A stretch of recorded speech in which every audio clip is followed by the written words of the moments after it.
So we are frequently asked what are the best ways to start trading. But more important than that, and in fact more frequently than that, we are also asked that which are the most common mistakes which people make while trading.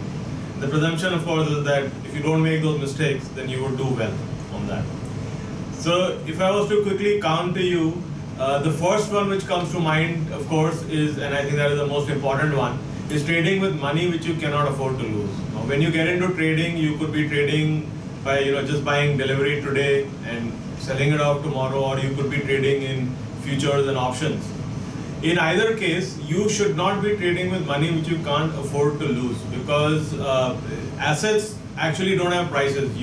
There have been instances where equity shares with a very low price have gone several times up, and there are equal number of cases where shares which are very high priced and due to some reason the prices have fallen significantly and frequently to numbers which you would have never thought of. So trading with money which you can't afford to lose is a big no-no. The second thing is words like hope, wish, pray. So what happens is that you take a position, you buy something, and then you just cross your fingers and you say, I hope it goes up. And that's not the best way to be in the market, in any market, in fact. So these are words which should not be driving the way you trade on the markets. The third, of course, is not acting on a plan. So when you get into these markets, it's best to have a clear plan. Am I here for trading or am I here for investment? If you are here for investment and you say that my horizon, for example, is 1 year, then it should not be that you bought today and then the price goes up by 2% and then you want to sell out. Because you've done your homework, you know why you're buying the script, and if you're planning to hold it for a year, that is what you should be looking at, unless there is some significant change in the fundamental news or information which you have. The next one, of course, is not knowing how to get out of a losing trade. Now, this might seem a bit opposite of what I just told you in the previous point, but it is actually not. Which is that you buy something and then you start losing money on it. And you must have a stop loss in place. So you buy something at 100 rupees, you can say that, okay, my target is 140, but my target on the downside, if it falls below 100, for example, is 90. It cannot be that you say that I bought it at 100 and the price becomes 50 and there is no stop loss and you just keep waiting, because 50 is not going to become 140, and that's a very unlikely situation. So just as you would have a target for a profit, you should equally have a target which will cut your losses. And while you are doing that, you have to make sure that, which is a mistake which a lot of traders actually make, is having an ego. This is a market, it does not respect anybody's ego.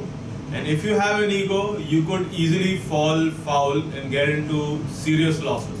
So for example, there are people who will say that, I lost money in this script and I'm going to make it back only by trading in the same script. Don't do that. Just make the right decisions. Make the decisions which come naturally to you, which is, I should not be having an ego in the market. I should simply try to buy the best stock which can have the best fundamentals and possibly the best technicals, and you have a real reason to buy that script. Another mistake which is made is falling in love with a sector or script. So people frequently are like, I feel comfortable with this sector or I feel comfortable with this script. The reasons which are driving your investment decision should be made based on something which is more solid than that. So it has to be, like we said, fundamentals, the way the company is doing. Is it a leader in the sector which it is in? These are some of the things we should ask, followed by, what is the PE ratio? What are the earnings of the company? How does it look in future? And that is what should drive your investment decision. And last but not the least is fighting against the tide. If you're a trader, then try and go with the tide. There are times, for example, where you'll see where the market is sliding, and it's very difficult to time the market. You cannot say that, the markets are sliding. I'm going to now say, right now, if I buy, the markets are going to turn back right from here.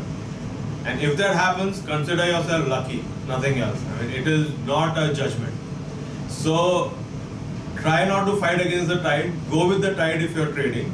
And if you follow these 7 or 8 points which I have said, then I think the most common mistakes which are there in trading will be avoided by you, and you could well have a happy trading